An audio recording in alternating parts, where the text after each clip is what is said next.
In the early 20th century, a young man named Abdulaziz ibn Saud set out to reclaim his family's lost kingdom.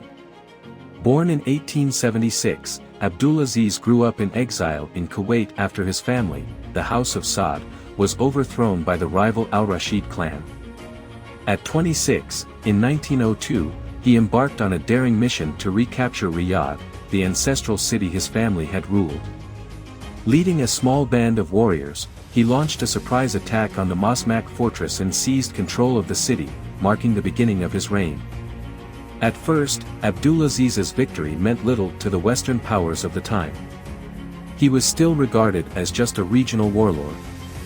But Abdulaziz's ambition extended far beyond Riyadh. With the city reclaimed, he began consolidating power across Najd, the heart of Arabia. To wage war, a leader needs resources, and for Abdulaziz, the key figure was Abdulaziz al-Sulayman, his trusted financial advisor. Early on, securing funds for his campaigns was a challenge, but Sulayman played a crucial role in raising capital, securing loans, and rallying support from local merchants and regional leaders. Financial resources were vital for maintaining loyalty among the various tribes of the Arabian Peninsula. Through diplomacy, strategic alliances, and marriages, Abdulaziz united the warring tribes under his banner. By 1921, he defeated the al-Rashid family, securing Central Arabia. His conquest soon extended to the Hijaz, home to the holy cities of Mecca and Medina, which he captured by 1925. On September 23, 1932, Abdulaziz proclaimed the establishment of the Kingdom of Saudi Arabia, declaring himself king. But despite his military triumphs, the new nation was poor, with limited infrastructure and resources. The vast desert landscape offered little in terms of economic prosperity, relying mostly on trade and subsistence farming. Even though he ruled a territory larger than Alaska, Abdulaziz's capital, Riyadh, remained unchanged from a century prior. Desperate for wealth, Saudi Arabia faced a game-changing discovery. Hidden beneath its vast deserts was something that would radically alter its future: oil. As the Kingdom of Saudi Arabia took shape, the largest oil company in the United States, Standard Oil of California, saw an opportunity. The company sent a team of geologists to the Arabian Gulf in search of oil, a quest many considered improbable. Led by geologist Fred Davies, the team scoured the region, with many believing that oil deposits like those in Iraq, Iran, and Kuwait were anomalies. Davies found promise in Bahrain, an island kingdom in the Gulf. Although previous attempts to find oil there had failed, he pressed on, determined to uncover something significant. In 1931, he and his team began their arduous work, enduring intense heat and rudimentary equipment. Their breakthrough came in June 1932 when they struck oil at the Jebel Dukan well, also known as Well No. 1, marking the region's first productive oil well. The discovery of oil in Bahrain confirmed what Standard Oil had hoped: Saudi Arabia too could be rich in oil. The company quickly negotiated a concession agreement with the Saudi government, allowing it to explore Saudi Arabia for oil. However, it would take another 5 years of challenging conditions before they found a commercially viable well. In March 1938, after a series of setbacks, the Dammam Well No. 7, affectionately known as the Prosperity Well, struck oil in commercial quantities. Within 5 years, the California Arabian Standard Oil Company would rebrand as Aramco. The oil boom accelerated despite the ongoing global turbulence of World War II. The Americans' industrial expertise was vital, not just for extracting oil but also for building the infrastructure needed to make large-scale production possible. As Aramco's success soared, so did Saudi Arabia's wealth, particularly for the royal family. Flush with newfound riches, King Abdulaziz envisioned a modernized nation. American construction companies like Bechtel flooded into Saudi Arabia, helping build highways, cities, and modern infrastructure. The wealth generated by oil transformed the once desolate desert into bustling hubs of commerce and innovation. Yet, beneath the surface, indulgence and unsustainable spending began to grow, leading to whispers of potential instability. J. Rives Childs, the first U.S. ambassador to Saudi Arabia, played a pivotal role in the kingdom's relations with the West. His close relationship with King Abdulaziz became the foundation for diplomatic cooperation. However, troubling news soon reached Childs. Aramco had granted a large, interest-free loan to the Saudi government, which had begun to spiral into financial excess. As a tribal leader, Abdulaziz had long relied on maintaining his people's loyalty through wealth and generosity. But as Saudi Arabia's spending continued to escalate, American officials feared the country could face bankruptcy and social unrest, jeopardizing U.S. interests in the region. In 1950, the relationship between Saudi Arabia and the United States came to a head. Faced with growing financial pressures, King Abdulaziz threatened to nationalize Aramco. This move could have destabilized both the kingdom and the company. After lengthy negotiations, Aramco agreed to share 50% of its profits with the Saudi government, a significant concession. At the same time, the U.S. government allowed the company to claim a foreign tax credit, giving Aramco a tax break in exchange for this agreement. But just as things seemed to settle, Saudi Arabia made yet another demand. Despite receiving $110 million from the new profit-sharing agreement, Finance Minister Suleiman requested an advance payment for the following year. Meanwhile, Abdulaziz's health was deteriorating, and concerns over the succession grew. His eldest son, Saad, was named Crown Prince, but internal dissent within the royal family, particularly from Abdulaziz's second son Faisal, added uncertainty to the kingdom's future. On November 9, 1953, King Abdulaziz passed away after a prolonged illness. His death left a power vacuum, with Crown Prince Saad away on official business. Faisal, often seen as the more capable of the two, saw an opportunity to assert control.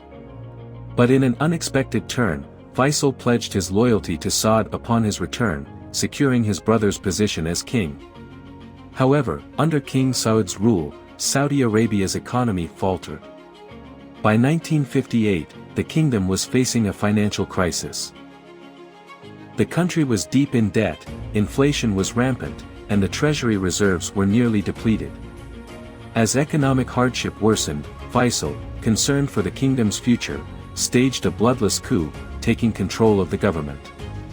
Faisal quickly realized the depth of the crisis.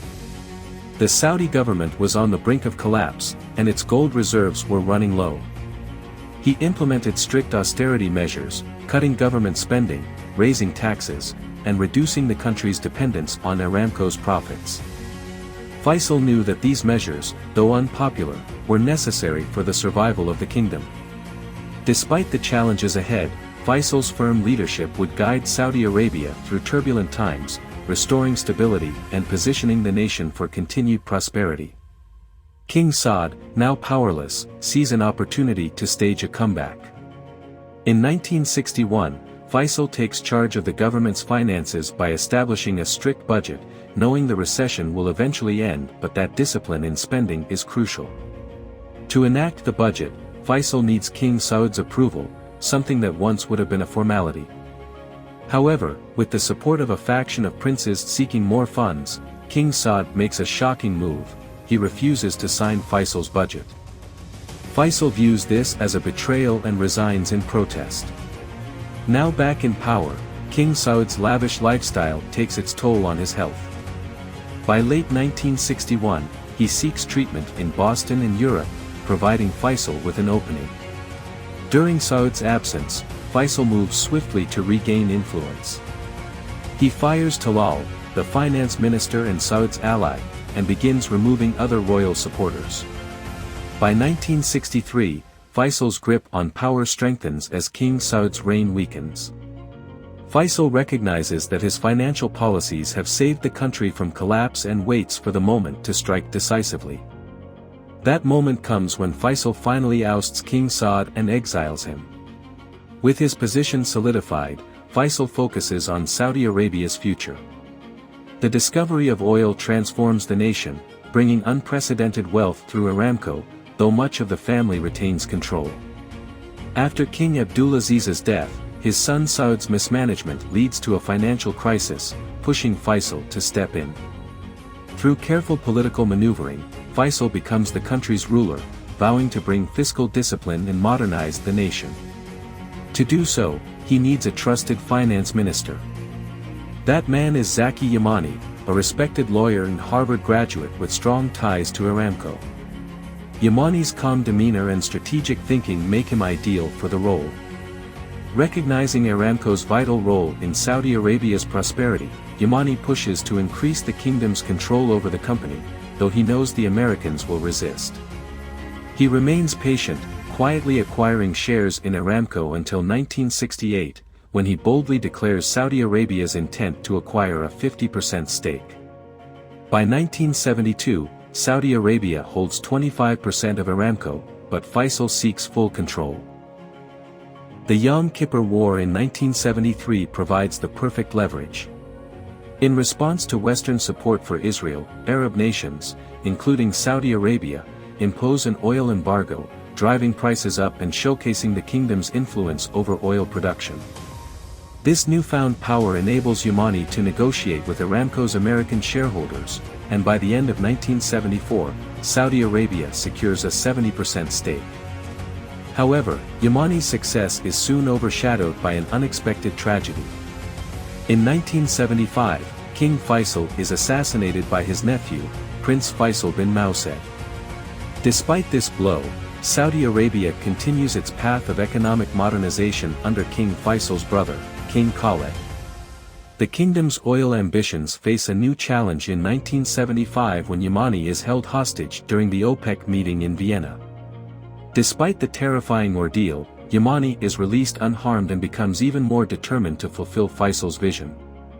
By 1976, he negotiates the final acquisition of Aramco, securing full ownership for Saudi Arabia by 1980, cementing the kingdom's position as an oil superpower.